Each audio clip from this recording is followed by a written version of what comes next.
오늘 말씀은 창세기 6장 5절부터 12절까지 말씀입니다. 여호와께서 사람의 죄악이 세상에 가득함과 그의 마음으로 생각하는 모든 계획이 항상 악할 뿐임을 보시고 땅 위에 사람 지으셨음을 한탄하사 마음에 근심하시고 이르시되 내가 창조한 사람을 내가 지면에서 쓸어버리되 사람으로부터 가축과 기는 것과 공중의 새까지 그리하리니 이는 내가 그것들을 지었음을 한탄함이니라 하시니라. 그러나 노아는 여호와께 은혜를 입었더라. 이것이 노아의 족본이라. 노아는 의인이요 당대의 완전한 자라. 그는 하나님과 동행하였으니 세 아들을 낳았으니 셈과 함과 야벳이라. 그때 온 땅이 하나님 앞에 부패하여 포악함이 땅에 가득한지라. 하나님이 보신즉 땅이 부패하였으니 이는 땅에서 모든 혈육이 있는 자의 행위가 부패함이었더라. 아멘. 오늘은 6월 6일 현충일입니다. 해외에 거주하고 있는 사람들은 다 애국자가 된다고 얘기하죠. 우리에게 참 의미 있는 날들, 3.1절, 현충일, 또 제헌절, 광복절 이런 날인 것 같습니다.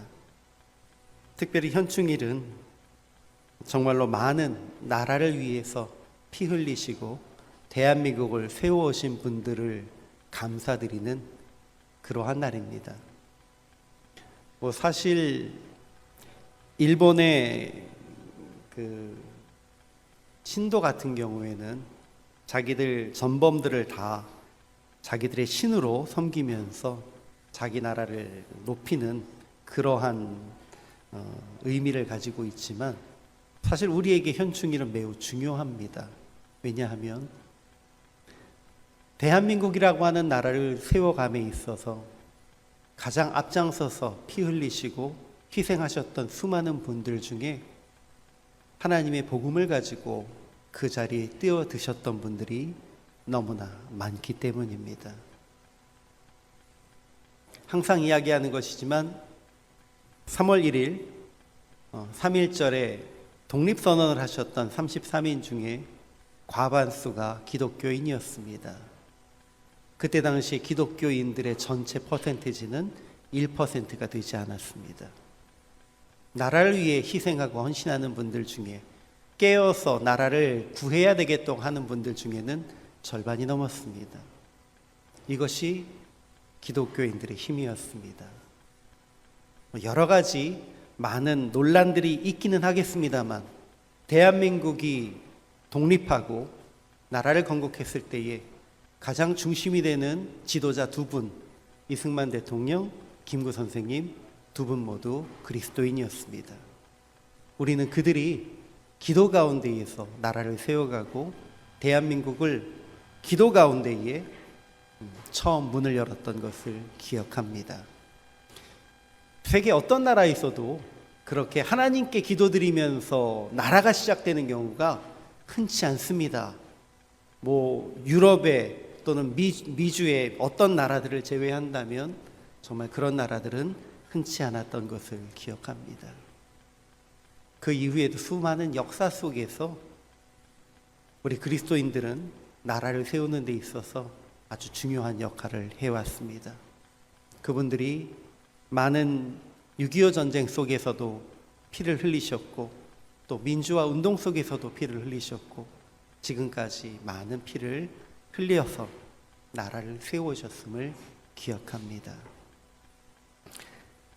마침 6월 6일 현충일인데 금주에 대통령 선거가 끝났고 또 새로운 대통령이 뽑혔습니다. 우리 안에는 이런저런 정치적인 성향을 가진 분들이 다 계심을 알고 있습니다. 그래서 제가 부탁드릴 것은 단 한 가지입니다. 이러할 때에 우리는 더욱 모여서 기도하고 모여서 주님의 뜻을 구할 수 있기를 소망합니다. 더 이상은 나라에 혼란함이 없도록, 그리고 이 나라가 이제 바로 세워져 갈 수 있도록 마음에 들지 않아도 바로 갈 수 있도록 기도해 주시고 내 편이라 할지라도 잘못하는 것 없도록, 잘못하는 것 있다면 그들이 바로 깨달아 돌아갈 수 있도록 기도해 주시고, 이렇게 우리가 함께 기도함으로 나라가 바로 세워질 수 있기를 소망합니다. 죄송합니다. 오늘 현충일이라서 잠깐 말씀을 드리는데 조금 길어졌습니다. 오늘 말씀 저희가 함께 살펴보겠습니다. 여러분, 수술하시고요, 마취에서 깨어나 보신 기억들이 다 있으시죠? 근데 전신 마취하고 척추만 마취해서 하반신 마취하는 것하고 둘 다 경험해 보신 적이 있으십니까?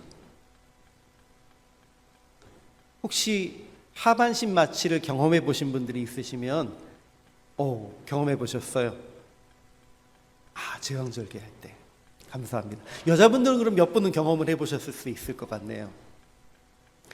저도 우연치 않게 하반신 마비만 시켜놓고서 하반신 해서 하는 마취를 받고 수술을 받아봤는데요, 차라리 전신 마취가 나을 것 같더라고요. 전신 마취는 자고 깨어나는 느낌이라고 하는데, 위에는 멀쩡하게 떠 있는데 밑에가 꼼짝도 안 하고요, 꼬집어도 아프지도 않고요, 아주 이상하더라고요. 그래서 이건 너무 느낌이 이상하다 그랬던 적이 있습니다. 어떤 감각도 없는 낯선 경험, 이걸 의사 선생님들은 어떻게 얘기하냐면요, 약물을 이용해서 일정 시간 죽은 것처럼 만드는 거라고 얘기하시더라고요. 그 부위가 그냥 일정 시간 잠든 것 정도가 아니고 신경이 느끼지 못하니까요, 그냥 죽은 것처럼. 그래야 이제 거기를 자르고 꼬매도 아프지 않으니까. 여러분, 통증을 느끼지 못한다는 건요, 죽은 것과 같습니다. 사실 우리가 통증을 느낀다는 건 굉장히 중요한 일입니다. 이거 잡았을 때 뜨거우면 뜨겁다고 느껴야 안 다치는 거죠. 근데 이제 뜨겁지 않다고 느끼면 손은 다 타고 다치는 겁니다. 고통을 느낀다는 것은, 고통은 별로 좋은 건 아닐 수 있습니다만, 고통을 느끼고 아프다라는 것은 내가 정상적인 사람이다, 내 감각이 살아있다라고 하는 의미입니다. 우리가 마음속에 통증을 느껴야만, 내 영혼이 이것은 정말 아프다라는 것을 느껴야만 우리는 정상이라는 것을 또 알 수 있습니다. 그래서 예수님께서도 이 세상을 살아가실 때에 많은 사람들의 잘못 가는 길을 보시고 안타까운 모습을 보실 때에 눈물 흘리시고 아파하셨죠. 예수님도 이 땅에서 우리처럼 인간으로 살아가셨다라는 말입니다. 한때 아프니까 청춘이다라는 말이 유행했던 적이 있습니다. 하지만 오늘 말씀에 연결하자면 우리는 아프니까 살아있는 겁니다. 아픔을 느낌으로 살아있음을 느낄 수 있습니다. 그런데요, 많은 신앙인들이 우리의 이 아픔을 마치 영적 마취제처럼 생각하려고 하는 경우가 종종 있습니다. 그러니까 하나님을 믿으니까 모든 일에 기쁨과 평안만이 넘치고 아픔도 슬픔도 없어야 된다, 이것이 신앙생활하는 사람들의 하나님의 은혜다라고 생각하는 경우가 있습니다. 물론 하나님께서 우리의 삶을 형통함으로 이끌어 주시기는 하지만, 그러나 우리가 아픔을 느끼지 못한다면 그것은 우리의 신앙도 살아있지 않다라는 의미입니다. 요즘은 잘 안 부르시지만 제가 한참 자라날 때 많이 불렀던 찬송가가 434장 나의 갈 길 다가도록입니다. 나의 갈 길 다가도록 예수 인도하시니 내 주 안에 있는 긍휼 어찌 의심하리요. 믿음으로 사는 자는 하늘 위로 받겠네. 무슨 일을 만나든지 만사 형통하리라. 무슨 일을 만나든지 만사 형통하리라. 아멘. 그렇죠. 이게 주로 나왔던 반응이고요. 이 찬양을 부르면서 모두가 중심이 되는 것은 만사형통하리라였어요. 근데 여러분, 만사형통 앞에 붙는 가사가 뭐였죠? 무슨 일을 만나든지입니다. 도대체 무슨 일을 만난 걸까요? 좋은 일이었을까요? 아니죠. 맞습니다. 우리가 살아갈 때에 무슨 일을 만나든지 만사형통하리라라고 기록되어 있는 이 찬양 가사에서 무슨 일을 만나든지는 우리가 환난과 어려움을 당하면서 아파할 것이란 얘기입니다. 그거 아픈 거를 느껴야만 우리가 그 이후에 주께서 주시는 만사형통케 하심에 감사할 수 있는 것입니다. 아멘이십니까? 서두에서도 말씀드린 것처럼요, 고난이 없고 통증이 없는 믿음은 죽은 믿음입니다. 더군다나 죄의 본성을 비닌 연약한 우리들은요, 삶에 어려움이 없으면 죄송합니다, 하나님께 눈길도 안 돌릴 수 있는 존재들입니다. 내가 편할 때는요, 교회는 왔다 갔다 해도 하나님께 눈 돌리지 않고 그냥 옆에 있는 사람들 쳐다보고 나 오늘도 교회 와서 예배 드렸다라고 하지만, 힘든 일이 있고 어려움이 있으면 그때서야 눈을 들어 하나님을 바라보고 하나님 저 힘들어요 라고 이야기하는 것이 우리들입니다. 여러분, 그렇다면 우리가 겪고 있는 이 고난과 어려움은 우리에게 유익입니까? 불행입니까? 감사합니다. 아멘. 우리가 주님을 찾게 만드는 그 고난은 재앙이 아니고 축복입니다. 오늘 우리는 창세기의 본문을 통해서 노아가 경험했던 그 환난과 고난이, 대홍수가 그에게 고난과 재난이 아니고 축복이었다라는 것을 다시 한번 살펴볼 수 있길 소망합니다. 그리고 그 대홍수라고 하는 환난이 축복으로서 우리에게 주어진 것처럼, 노아에게 주어진 것처럼 우리들도 고난 중에서 믿음을 지킴으로써 하나님 앞에서 이 고난을 축복으로, 그리고 우리가 성장하는 믿음으로 삼을 수 있기를 소망합니다. 이 부분을 우리가 베드로 전서의 말씀을 통해서 또 한번 함께 나누며 묵상하려고 합니다. 자, 여러분, 오늘 우리가 본문의 노아를 읽었습니다. 창세기 6장에서요. 근데 죄송하게도 지난 주일날도 창세기 6장을 일요일날 말씀을 다 나눴어요. 그래서 창세기 6장에 대해서 자세한 내용을 알고 싶으시면 유튜브에 올려놓은 일요일 예배 그 내용을 들으시면은 전반적인 내용을 설명 들으실 수 있습니다. 오늘은 여기에서 가장 핵심이 되는 부분만 얘기해 볼게요.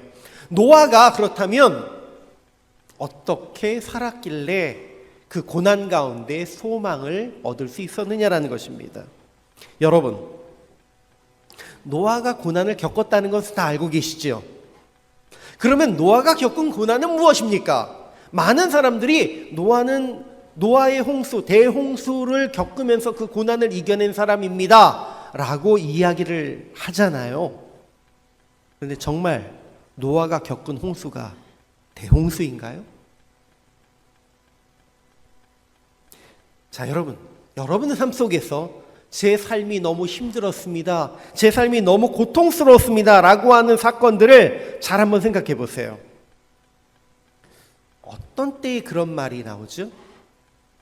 죄송하게도 전쟁이 나든지 아니면 지진이 나든지 자연재해가 나서 고통스러운 건 나만 고통스러운 게 아니에요. 다 같이 겪는 고통이잖아요. 그러니까 그때는 이게 고난이다라는 생각보다도 함께 이겨내야 되겠다라는 마음을 갖게 돼요. 그런데 나 혼자 고난이야, 나 혼자 힘들어, 주로 언제 겪게 되죠? 일단 1번은 병들었을 때입니다. 그런데 병들었을 때 제외하면요, 다 인간관계예요. 병들었을 때를 제외하면, 심지어 병드는 것마저도 인간관계 속에서 스트레스를 받아서 병드는 경우가 참 많습니다. 우리가 대부분 고난으로 느끼는 상황들은 이렇습니다. 주변 사람들에게 비난을 받을 때, 업신여김을 당할 때, 속임을 당할 때, 차별을 당할 때, 착취를 당할 때 우리는 이것이 환난이며 고난이라고 느낍니다. 오늘 본문 속에서 노아의 시대는 어떤 시대라고 기록되어 있냐면요, 온 땅이 하나님 앞에 부패하였고 포악함이 땅에 가득한 시대였다고 되어 있습니다. 그런데 다 부패하고 포악함이 가득한 이 시대에 노아 혼자서 어떤 사람이었습니까? 완전하고 의인이었습니다. 그럼 다른 사람들은 다 포악하잖아요. 이 사람들은 다 부패했잖아요. 노아는 혼자 멀쩡해요. 혼자 깨끗해요. 그럼 이 사람들이 만났을 때 어떤 상황이 벌어지겠습니까? 뭐 말할 것도 없이 인간관계 속에서 수없이 많은 차별과 시련을 겪을 수밖에 없지 않습니까? 쟤는 또 왜 저래? 심지어 120년 동안 저 산 꼭대기에다 방주를 지을 때는 우리가 다 알다시피 미친놈 취급까지 당했겠죠. 저 미친놈이 아직도 하고 있네. 저거 100년이나 넘겠어. 노아가 당했던 핍박과 고난은 말로 할 수 없었을 것입니다. 그래서 오히려 홍수로 인해서 많은 사람들이, 노아를 핍박하던 사람들이 다 심판받고 쓸려갔을 때에 노아는 더 이상 고난받을 일이 없었습니다. 역설적이죠. 그러니까 우리가 생각하는 노아가 극복한 고난은요, 대홍수가 아니에요. 그는 대홍수 이전에 그를 향해서 핍박하고 차별하고 욕하고 그렇게 괴롭히던 사람들로 인해 고난을 받았습니다.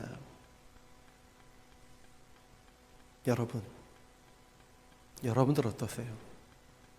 하나님을 믿는 믿음의 사람으로 살려고 하다 보면 이런 고난 당해보셨죠? 안 당해보셨나요? 제가 고등학교 2학년 때요, 교회에서 수련회 갔다가 십자가 배지를 받았습니다. 그 십자가 배지를 여기 옷깃에다가 붙이고 다녔습니다. 그리고 옷깃에 붙이고 이렇게 학교를 갔는데 어떤 선생님이 저를 보시더니 저한테 이 십자가 배지를 왜 달았느냐고 물어보시는 거예요, 저한테. 근데 그때 당시 제가 고등학교 2학년인데 뭐라고 대답했는지 아세요? 저는 죄인이라서요 라고 대답을 했어요. 이거는 좋은 건 아니에요. 고등학교 2학년짜리가 죄에 눌려 있었다는 거죠. 죄라고 하는 그 메시지 속에 눌려 있었다는 표현인 건데, 반 아이들이 어땠을 것 같으세요? 당연히 막 웃었겠죠. 그리고 1년 동안 제 별명이 죄인이었어요. 특이하잖아요. 특이하면 놀림당하고 차별당하고 괴롭힘당합니다. 여러분들 그런 경험 다 해보셨잖아요. 그런데 이것이 우리에게 고난인데요, 성경은 이것을 우리에게 축복이라고 얘기합니다. 자, 여러분, 시편 34편 18절과 19절 함께 읽어보실까요? 함께 읽습니다. 시작. 여호와는 마음이 상한 자를 가까이 하시고 충심으로 통회하는 자를 구원하신도다. 의인은 고난이 많으나 여호와께서 그의 모든 고난에서 건지시는도다. 아멘. 하나님은요, 마음이 상한 자를 가까이 하신대요. 저는 죄인입니다, 저는 부족합니다 라고 고백할 수 있는 사람을 하나님이 함께 해주신다는 거예요. 저는 그때에 죄의 무게에 눌려 있었을지 몰라도 그렇게 고백함으로 인해서 하나님이, 그래, 네가 그래도 마음이 상한 자구나 라고 생각하시면서 평생 붙잡아 주셨구나 라고 생각하고 살고 있습니다. 의인은 고난이 많습니다. 맞습니까? 하나님의 말씀대로 살려고 하는 사람은 고난이 많습니다. 그러나 여호와께서 그의 모든 고난에서 건지십니다. 아멘이십니까? 그렇다면 이것은 우리에게 고난이지만 오히려 축복입니다.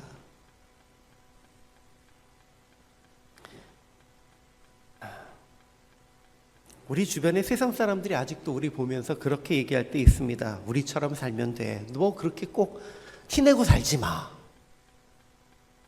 꼭 그렇게까지 할 필요는 없잖아. 그 정도 얘기했을 때 우리가 따라주면 그 사람들 우리 차별 대우하거나 괴롭히지 않더라고요. 그냥 그렇죠.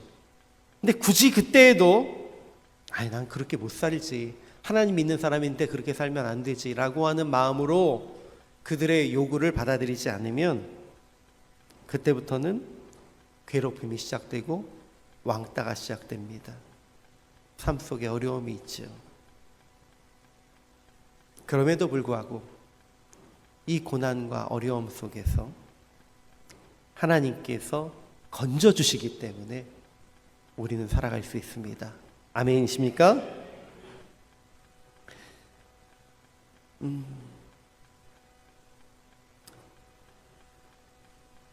모르겠습니다. 여기 계신 분들 학교 생활하시면서 직장 생활하시면서 사업을 하시면서 얼마나 많은 비난과 업신여김을 당하셨을지, 차별과 착취와 괴롭힘을 당하셨을지 사실 제가 하나하나는 잘 알지 못해요. 하지만 상상해 보건대 처음 45년 전 우리 이곳에 교회를 세우시고 그때는 중간관리자도 아닌 그야말로 말단 노무자로 이곳에 계셨어야 했잖아요. 그랬던 우리 신앙의 선배들께서는 정말 차별과 착취와 괴롭힘을 당하셨을 거라고 생각합니다. 저는 모르지만 오랫동안 이 자리를 지켜주셨던 우리 장로님, 권사님들, 제가 그런 부분에서 존경합니다. 이 세상은 그렇게 우리를 괴롭히고 고통스럽게 합니다. 그런데 베드로전서 4장 1절에서 4절은 이렇게 우리에게 이야기합니다. 함께 읽어보실까요? 시작. 그리스도께서 이미 육체의 고난을 받으셨으니 너희도 같은 마음으로 갑옷을 삼으라. 이는 육체의 고난을 받은 자는 죄를 그쳤음이니 그 후로는 다시 사람의 정욕을 따르지 않고 하나님의 뜻을 따라 육체의 남은 때를 살게 하려 함이라. 너희가 음란과 정욕과 술취함과 방탕과 향락과 무법한 우상 숭배를 하여 이방인의 뜻을 따라 행한 것은 지나간 때로 족하도다. 이러므로 너희가 그들과 함께 그런 극한 방탕에 다름질하지 아니하는 것을 그들이 이상히 여겨 비방하나. 아멘. 옛날에 우리도 다 이랬었다는 얘기죠. 3절 말씀처럼요.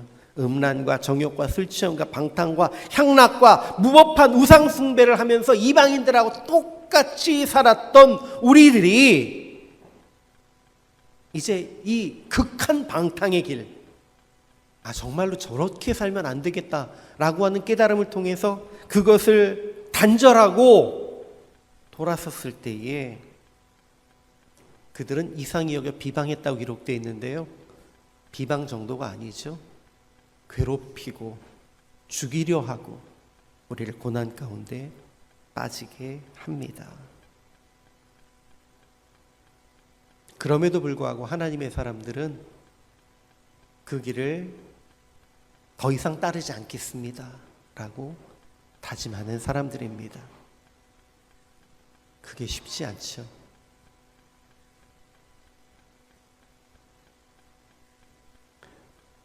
아까 서두에도 현충일 관련해서 말씀드릴 때에 대한민국을 세우신 많은 믿음의 선조들, 특별히 구한말 일제시대에 신앙을 지키셨던 그분들이 이 고난을 몸소 체험하시고 당하신 분들입니다. 심지어 일제시대에는 그 일본의 신도에 절하지 않는다고 해서 잡혀가서 순교당하신 수없이 많은 분들이 그리스도인들이었습니다. 그분들이 지키신 그 자존심은 신앙의 자존심일 뿐만 아니라 민족적 자존심이기도 했습니다. 우리 그리스도인들은 이러한 자존심을 가지고 고난을 이겨낸 이들입니다. 왜요? 1절 말씀에 이렇게 기록되어 있었잖아요. 그리스도께서 이미 육체의 고난을 받으셨으니.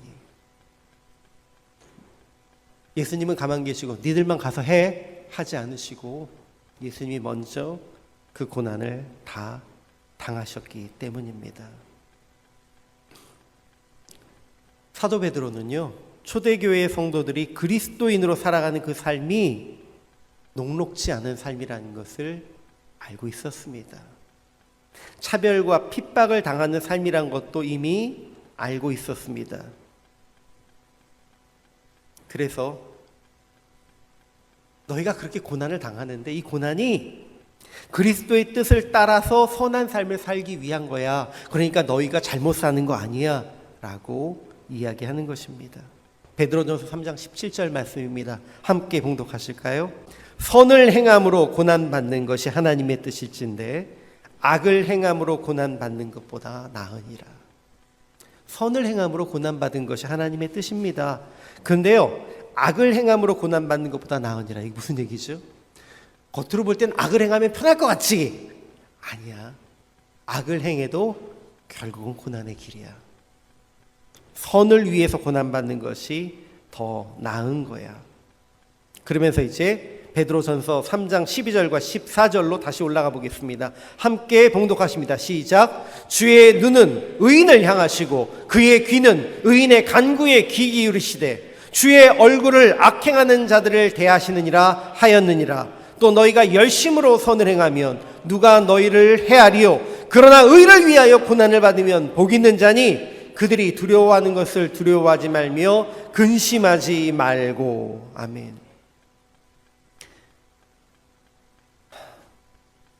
믿음이 없는 사람들이 그 악인들이 두려워하는 것을 두려워하지 마십시오. 우리는 오직 주님 안에서 하나님의 뜻, 하나님의 사랑을 실천하기 위해서 살아가는 자들입니다. 세상의 향락과 세상의 유혹을 벗어나서 하나님의 공의를 행하기 위해서 살아가는 사람들입니다. 이 삶을 살려고 하다 보니 고난을 당한다는 겁니다.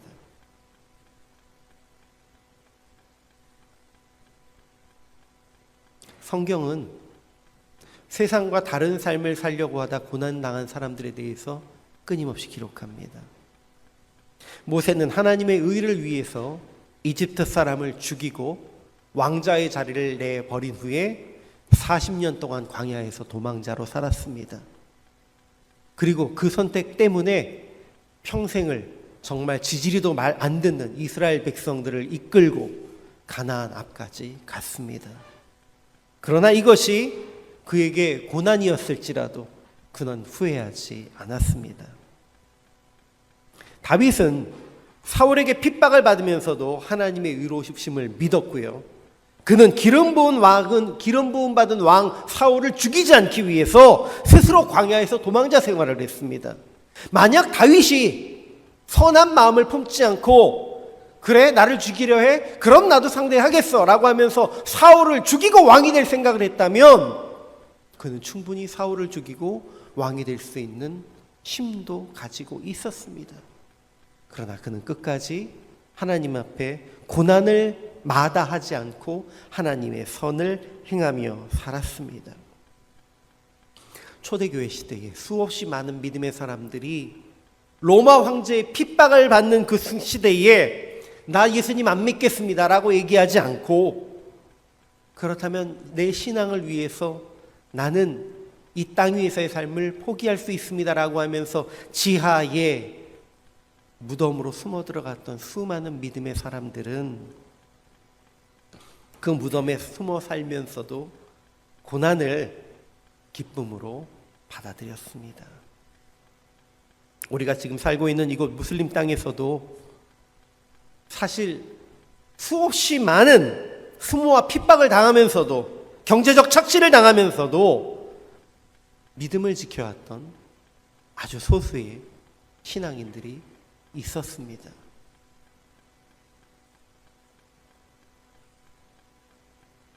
우리 조상들 중에도 믿음을 갖는다고 하는 이유로 가문에서 쫓겨나고 사람들에게 멸시받고 국가 권력에게 핍박당하면서도 그 믿음을 지켜냈던 믿음의 조상들이 많이 계십니다.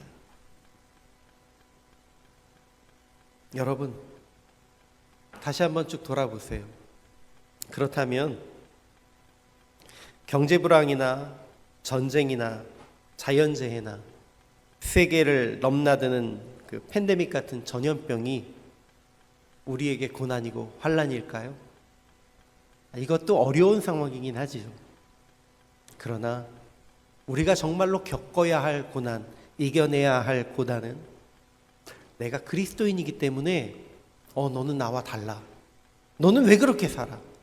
그렇게 살지 말고 우리처럼 살아 라고 하면서 유혹하고, 그 유혹에 걸려들지 않으면 계속해서 우리를 핍박하고 우리를 차별하고 우리를 착취하는 세상으로부터 당하는 고난입니다. 그러나 이 고난을 기뻐함으로 이겨내십시오.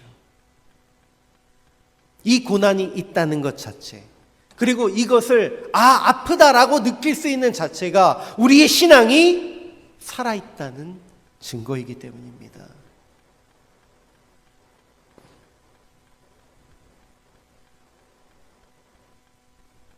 말씀을 마치려고 합니다.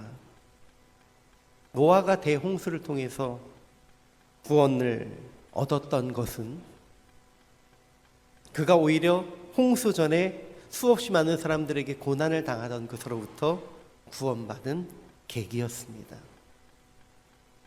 우리가 마지막 날에 예수 그리스도께서 이제 하늘에서 이 땅 위로 다시 재림하실 때에 수없이 많은 믿지 않는 자들이 심판을 받고 마지막 영원한 죽음에 들어가게 될 때에 우리는 주님 안에서 구원을 얻게 됩니다. 아멘입니까? 그런데 왜 많은 기독교인들이 그 시절에 대한 이야기를 하면 마음속에 두려움을 품을까요? 요한계시록의 그 메시지, 마지막 예수님께서 오셔서 우리를 심판하시고 재판하실다 하는 그 말씀을 들을 때에 우리는 이제 드디어 고난이 끝났구나 라고 하는 기쁨을 가져야 되는데, 왜 아직도 수없이 많은 그리스도인들이 그날이 오면 안 되는데, 빨리 돌이켜야 되는데, 이런 마음을 가지고 살고 있을까요? 왜?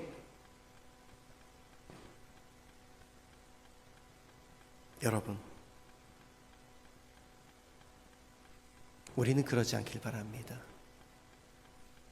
세상 사람들이 환난과 고난이라고 생각하는 대홍수나 마지막 예수님의 재림은 우리에게 기쁨이며 고난으로부터 극복되는 주님의 약속입니다. 우리는 그 이전에 이 땅 위에서 살아가면서 세상 살이 참 편하다, 세상 살이 너무 즐겁다 라는 마음을 가지고 살아가는 것이 아니라 이곳이 정말 내가 살기 힘든 곳이구나, 하나님의 뜻을 드러내기 위해서 살기에는 이 땅에서의 삶이 참 어렵구나, 하지만 주님 안에 이겨나가야지 라고 하는 마음을 가지고 살아가실 수 있기를 소망합니다. 대한민국을 처음 다시 만드셨던 분들은 그 소망을 품고 계셨어요. 말씀 가운데에 대한민국을 세워서 하나님이 약속하신 천국과 같은 그 나라가 이 땅 위에 대한민국을 통해 모델로 세워지기를 소망했습니다. 그런데 지금 우리가 흔히 얘기하는 대한민국은 헬조선이라고 불리고 있습니다. 누구의 잘못이겠습니까?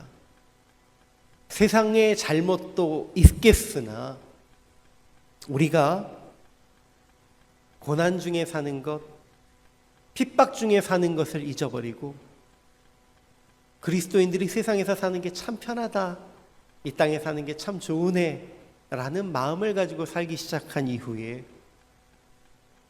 우리의 나라가 그렇게 어려움 가운데로 빠져가고 있음을 고백합니다.